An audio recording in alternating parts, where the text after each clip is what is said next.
Okay. So 0x100 అనేది ఇక్కడ ఆబ్జెక్ట్కి యొక్క అడ్రస్ అనమాట. సో మనకి ఇలా అడ్రసెస్ దీనికి సంబంధించిన ఇక్కడ వేరే ఆబ్జెక్ట్కి వేరియబుల్ నేమ్ ఏది, వేరియబుల్ నేమ్ అన్నా ఆబ్జెక్ట్ రెఫరెన్స్ అన్నా అంతా ఒకటే. ఓకే. సో ఇక్కడ మనకు అడ్రస్, ఆబ్జెక్ట్ యొక్క అడ్రస్. సో ఇది యాక్చువల్గా మనకి ఇక్కడ ఆబ్జెక్ట్ ఇక్కడ మనకు స్టాక్లో స్టోర్ అవుతుంది అనమాట. ఆబ్జెక్ట్ 1 దాని కింద ఇక్కడ మనకు ఈ విధంగా 0x100 అనే దాంతో ఇక్కడ మనకి ఈ విధంగా లింక్ అవ్వబడుతుంది అనమాట. యాక్చువల్లీ ఇక్కడ ఏం స్టోర్ దీనికి ఏం నేమ్ ఏమి ఇక్కడ ఇచ్చుకోదు అనమాట యాక్చువల్గా చెప్పాలంటే. సో హీప్లో మీరు ఎప్పుడైతే ఆబ్జెక్ట్ క్రియేట్ చేశారో ఈ విధంగా వచ్చేసి దానికి అడ్రస్ ఉంటుంది కదా. సో దాని అడ్రస్ అనేది ఇక్కడ మనకు స్టాక్లో మీరు ఏదైతే వేరియబుల్ నేమ్ ఇచ్చింటానో ఆ వేరియబుల్తో మనకి ఇక్కడ అడ్రస్ అనేది స్టోర్ అయ్యి లింక్ అయ్యి ఉంటుంది అనమాట ఈ ఆబ్జెక్ట్కి.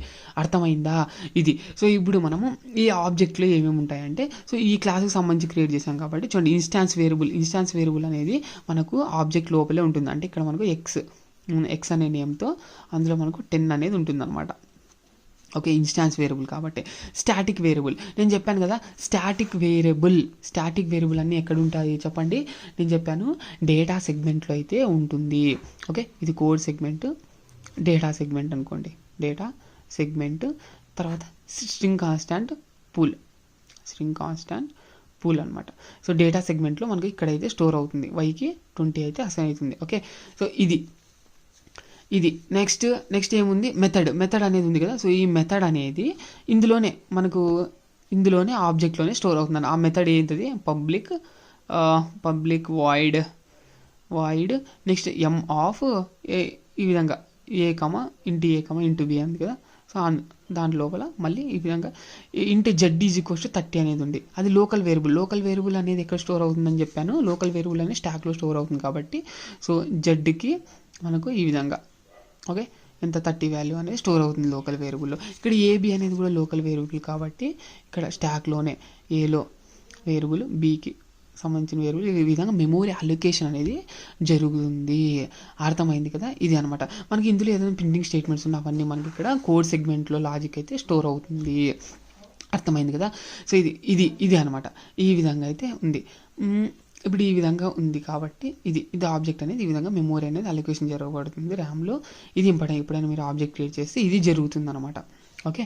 సో ఇప్పుడు మనం ఎలా యాక్సెస్ చేసుకోవాలి? సో ఇన్స్టాన్స్ వేరియబుల్స్ వచ్చేసి మనకు త్రూ ఆబ్జెక్ట్తోనే మనము యాక్సెస్ చేసుకోవాలన్నమాట. అంటే ఇప్పుడు చూడండి, ఇప్పుడు ఎక్స్ వాల్యూ ప్రింట్ చేయాలనుకున్నారనుకోండి, అప్పుడు ఏ విధంగా రాస్తారంటే system.out.println అనేసి ఆ విధంగా out.println అని రాసేసి అందులో మనకి ఇక్కడ OBJ1లో ఓకే. ఫస్ట్ OBJ1లో మనకు అందులో ఉండేది ఎక్స్ కాబట్టి .x అనేసి ఈ విధంగా సెమికోలన్ ఇచ్చేస్తే అప్పుడు మనకు ఈ ఎక్స్ వాల్యూ అనేది ప్రింట్ అవుతుంది. అర్థమైంది కదా. ఇది అనమాట. నెక్స్ట్ ఇప్పుడు స్టాటిక్ వేరియబుల్ని ప్రింట్ చేసుకోవాలి. ఓకే. స్టాటిక్ వేరియబుల్ని యాక్సెస్ చేసుకోవాలి లేదా ప్రింట్ చేసుకోవాలి. స్టాటిక్ వేరియబుల్స్ని ఎప్పుడైనా కానీ చూడండి, గుర్తుపెట్టుకోండి, very very important. So static వేరియబుల్స్ని ఎప్పుడైనా యాక్సెస్ చేసుకోవాలంటే త్రూ క్లాస్ నేమ్తో యాక్సెస్ చేసుకోవాలి.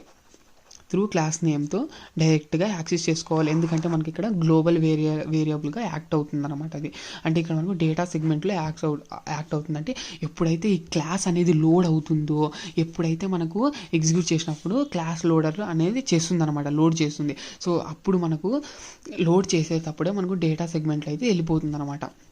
ఓకే. సో అంటే క్లాస్ ఎప్పుడైతే ఎగ్జిక్యూషన్ అవుతుందో అప్పుడు స్టాటిక్ వేరియబుల్స్కి మెమోరీ అలొకేషన్ అనేది జరగబడుతుంది.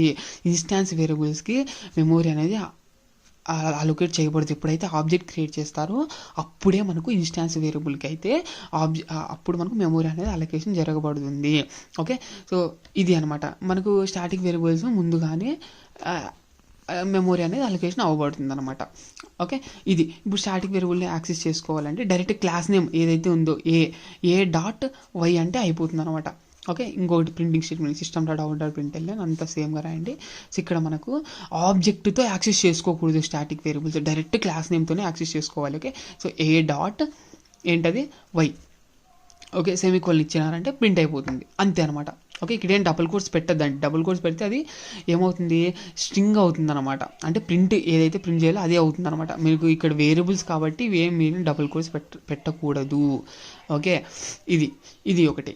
Next okay. ఇప్పుడు కూడా అంతే. ఇది చూడండి, ఇక్కడ కూడా మనకు మనకి ఎక్కడైనా స్టాటిక్ కీవర్డ్ ఓకే చూడండి, స్టాటిక్ మెంబర్స్కి. ఓకే, స్టాటిక్ మెంబర్స్ అంటే ఏంటి, వేరియబుల్స్ మెథడ్స్ అనమాట. ఓకే, సో స్టాటిక్ మెంబర్స్కి చూడండి, స్టాటిక్ మెంబర్స్కి ఓకే, సో ఇది స్టాటిక్ మెంబర్స్కి మనకు స్టాటిక్ కీవర్డ్ అనేది యూజ్ చేస్తాం. స్టాటిక్ మెంబర్స్కి స్టాటిక్ కీవర్డ్ అనేది ఈ విధంగా యూజ్ చేస్తాం అనమాట. ఓకే చూడండి, ఇక్కడ ఏమైనా యూజ్ చేసామా? ఓకే, సో ఈ మెథడ్ ముందు స్టార్టింగ్లోనే ఓకే యూజ్ చేసామా? స్టాటిక్ అని ఏం యూజ్ చేయలేదు కాబట్టి ఇది మనకి ఇన్స్టాన్స్ మెథడ్ అవుతుంది. ఇన్స్టాన్స్ మెథడ్ ఎలా ఉంటుందంటే హీప్లోనే ఉంటుంది. ఓకే, సో ఇది కాబట్టి ఇప్పుడు మనకు ఈ మెథడ్ని కాల్ చేయాలి అంటే ఓకే, సో ఈ మెథడ్ని కాల్ చేయాలి అంటే ఏం చేయాలి చెప్పండి? సో ఆబ్జెక్ట్ obj1 డాట్ అని పెట్టేసి, అంటే మనకి ఇక్కడ అప్పుడు మనకు ఆబ్జెక్ట్లోకి వచ్చేస్తాం. ఆబ్జెక్ట్లో మనకు ఈ మెథడ్ ఉంది కాబట్టి కాల్ చేయాలి. ఓకే, m ఆఫ్ ఇంటి a, ఇంటూ b అంటే 2 పారామీటర్స్ అయితే పాస్ చేస్తున్నాం కాబట్టి 2 వాల్యూస్ అయితే పాస్ చేయాలి. 10, 20 అనేది ఈ విధంగా పాస్ చేసాం అనుకోండి, సెమీకోలన్. అంతే, ఇది మనకు మెథడ్ కాలింగ్ అనమాట. ఓకే, మెథడ్ కాలింగ్ ఈ విధంగా చేయాల్సి ఉంటుంది. ఓకే, ఇప్పుడు ఈ విధంగా చేశారు అంటేనే అప్పుడు మనకు obj1 ఉంది కాబట్టి obj1లోకి వచ్చేస్తుంది JVM. తర్వాత మనకు లోపల డాట్ m ఆఫ్ 10, 20 అని చూస్తానే ఆ మెథడ్ దగ్గరికి వెళ్ళిపోతుంది. ఓకే, సో అప్పుడు ఆ మెథడ్ దగ్గరికి వెళ్ళిపోయి సో ఇంటి a, ఇంటూ b అన్నాం కాబట్టి 10, 20 అనేది 10 వచ్చేసి ఏలో స్టోర్ అవుతుంది, బీలో వచ్చేసి 20 అనేది స్టోర్ అవుతుంది అనమాట.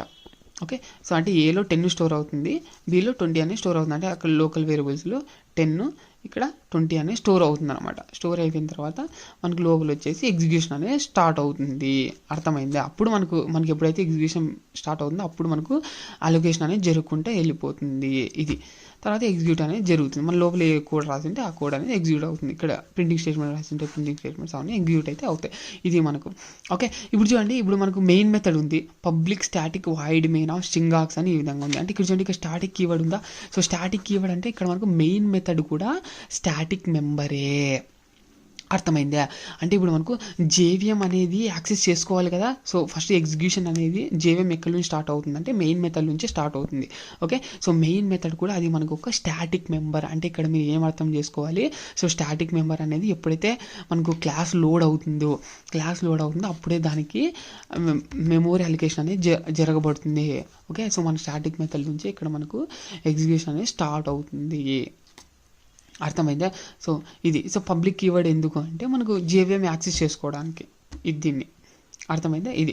ఇది వెరీ వెరీ ఇంపార్టెంట్. చూడండి, ఇంకొక విషయం చెప్తాను. So Java does not support static local variables. Okay, అంటే ఇక్కడ ఏం చేస్తానంటే ఇక్కడ చూడండి, ఇప్పుడు ఇక్కడ m అనే మెథడ్ ఉంది. సో mలో ఇక్కడ నేను static k is equals to 10 అనేసి ఈ విధంగా ఇచ్చారనుకోండి. ఈ విధంగా చేయకూడదు. ఎందుకంటే మనకు స్టాటిక్తో యూజ్ చేసే వేరియబుల్స్ అంటే స్టాటిక్ మెంబర్స్ అన్నీ క్లాస్ లెవెల్లోనే, అంటే విత్ ఇన్ క్లాస్లోనే యూజ్ అంటే డిక్లేర్ చేయాలి. అర్థమైంది కదా? విత్ ఇన్ క్లాస్లోనే డిక్లేర్ చేయాలి, మెథడ్స్లో డిక్లేర్ చేయకూడదు. ఇది ఒక వెరీ వెరీ ఇంపార్టెంట్ పాయింట్ అనమాట. ఓకే, సో మీకు అర్థమైందని అనుకుంటున్నాను. సో అర్థమైనట్టయితే లైక్ చేసి షేర్ చేయండి. Thanks for watching this video. Okay, మీకు అర్థమైంది కదా ఇది ఎలా యాక్సెస్ చేసుకోవాలి. ఇప్పుడు లోకల్ వేరియబుల్స్, అదేవిధంగా స్టాటిక్ వేరియబుల్స్ ఎలా యాక్సెస్ చేసుకోవాలి. చూడండి, స్టాటిక్ వేరియబుల్స్ క్లాస్తోనే యాక్సెస్ చేసుకోవాలి. ఇది వెరీ వెరీ ఇంపార్టెంట్. ఎందుకు క్లాస్ లెవెల్లోనే స్టాటిక్ వేరియబుల్స్ని డిక్లేర్ చేయాలి అంటే మనకు ఎప్పుడైతే క్లాస్ లోడ్ అవుతుందో అప్పుడే మనకు దానికి మెమోరీ అనేది అలొకేషన్ అవ్వబడుతుంది అనమాట. సో డైరెక్ట్ మనం ఇక్కడ క్లాస్ నేమ్తో యాక్సెస్ చేసుకోవచ్చు అనమాట స్టాటిక్ వేరియబుల్స్ని. కాబట్టి అలా చేస్తాం. ఇన్స్టాన్స్ వేరియబుల్స్ అలా కాదనమాట. సో త్రూ ఆబ్జెక్ట్ నుంచే యాక్సెస్ చేసుకోవాలి. ఇన్స్టాన్స్ వేరియబుల్స్ అన్నది ఇది.